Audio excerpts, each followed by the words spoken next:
বিসমিল্লাহির রহমান রহিম। ঝিনাইদহ বিএনপি আয়োজিত আজকের এই জনসভার সম্মানিত সভাপতি, মঞ্চে উপস্থিত বিএনপি সহ অঙ্গ সহযোগী সংগঠনের নেতৃবৃন্দ এবং আমার সামনে উপস্থিত ঝিনাইদহ শহর সহ ঝিনাইদহের বিভিন্ন এলাকা থেকে আগত প্রিয় ভাই ও বোনেরা, আসসালামু আলাইকুম। আজকে ঝিনাইদহের মানুষের সামনে উপস্থিত হতে পেরে আমি অত্যন্ত আজকে আনন্দিত। আজ আমরা এখানে এমন একটা পরিবেশে সমবেত হয়েছি যেখানে কারো কোনো ভয় নেই। সকলে আমরা একটি শঙ্কামুক্ত পরিবেশে একত্রিত হয়েছি। আমরা আমাদের নিজেদের কথা বলার জন্য এবং একই সাথে অনেকের কথা শুনবার জন্য আমরা আজ এখানে একত্রিত হয়েছি। কিন্তু প্রিয় ভাই বোনেরা, আমাদের সকলেরই পরিষ্কার মনে আছে মাত্র কয়েকদিন আগের কথা। এই দেশের মানুষ দল মত নির্বিশেষে, সে একজন রাজনৈতিক কর্মীই হোক অথবা একজন অরাজনৈতিক ব্যক্তি হোক না কেন, সমাজের কোন স্তর মানুষ তার কষ্টের কথা, অভাব অভিযোগের কথা স্বাধীনভাবে বলতে সক্ষম ছিলেন না। আমরা দেখেছি কিভাবে বিগত 15 বছর ধরে, 16 বছর ধরে, এই যে কয়েকদিন আগে যে পতিত স্বৈরাচার, তাদের অত্যাচারে নির্যাতনে অতিষ্ঠ ছিল বাংলাদেশের মানুষ। কিভাবে বাংলাদেশের মানুষের অধিকারগুলোকে ছিনিয়ে নেওয়া হয়েছিল, কিভাবে দাবিয়ে রাখা হয়েছিল তাদের ন্যায্য অধিকারগুলোকে।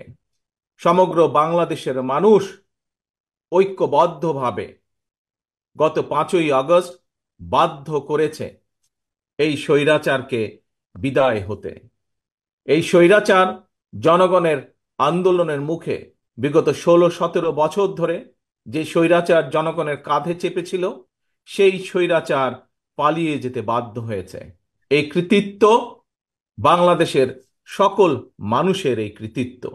স্বৈরাচার পালিয়ে যাবার পরে স্বাভাবিকভাবেই আমাদের দাবি ছিল যে এই দেশের মানুষের অধিকার প্রতিষ্ঠা, এবং স্বাভাবিকভাবেই স্বৈরাচারের পরবর্তীতে একটি সৃষ্ট শূন্যতা পূরণের জন্য অন্তর্বর্তীকালীন সরকারের কোনো বিকল্প ছিল না। স্বাভাবিকভাবেই এই অন্তর্বর্তীকালীন সরকার বাংলাদেশের প্রায় সকল মানুষের দলমত নির্বিশেষে সকলের সমর্থনই এসেছে বর্তমানের অন্তর্বর্তীকালীন সরকার, এবং সঙ্গত কারণেই তাদের প্রতি সেদিনও আমাদের সমর্থন ছিল, আজও আমাদের সমর্থন থাকবে। তবে এখানে একটি কিন্তু রয়েছে প্রিয় ভাই বোনেরা।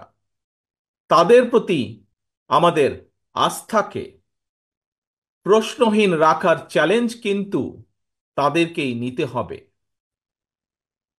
বর্তমানে যে অন্তর্বর্তীকালীন সরকার, তাদের প্রতি অর্পিত যে দায়িত্ব, আর সেটা যথাযথভাবে পালনের জন্য যে রোড ম্যাপ, সেটি নির্দিষ্ট করতে হবে তাদেরকে। আমাদের আরেকটি বিষয় আজ অনুধাবন করতে হবে, বাস্তবতা বুঝতে হবে। স্বৈরাচারের ফেলে যাওয়া যে দলবাজ উচ্ছিষ্ট প্রশাসনের চলমান ষড়যন্ত্রের কাছে কিন্তু এখনো আমরা দেখতে পাই যে বর্তমান এই অন্তর্বর্তীকালীন সরকার মাঝে মাঝেই অসহায় বা বিপর্যয় বোধ করছেন। আমাদের সকলকে একটি বিষয় বুঝতে হবে, বৈদেশিক বিনিয়োগ, আন্তর্জাতিক বিশ্বের আস্থা, আন্তর্জাতিক সম্পর্ক, রাষ্ট্রের স্থিতিশীলতা, ব্যবসা বাণিজ্যে স্বস্তি, জনগণের নিরাপত্তা, দেশ এবং জনগণের যে উন্নয়নের ধারাবাহিকতা, তৃণমূল পর্যায়ে জনগণের নিরাপত্তা, প্রাত্যহিক সুবিধা, সবকিছুই কিন্তু দিতে পারে একমাত্র জনগণ দ্বারা নির্বাচিত একটি সরকার। আমাদের যদি এই বিষয়গুলোকে খেয়াল রাখতে হয়, তাহলে অবশ্যই নির্বাচিত সরকারের কোনো বিকল্প নেই। এমআইবি সংবাদ ও সংবাদ সংশ্লিষ্ট অনুষ্ঠান দেখতে ভিজিট করুন www.mibtelevision.tv। ও facebook.com/mibtelevision.tv এবং সাবস্ক্রাইব করুন youtube.com/mibtelevision-এ। MIB টেলিভিশন, সত্য খবর, সঠিক খবর।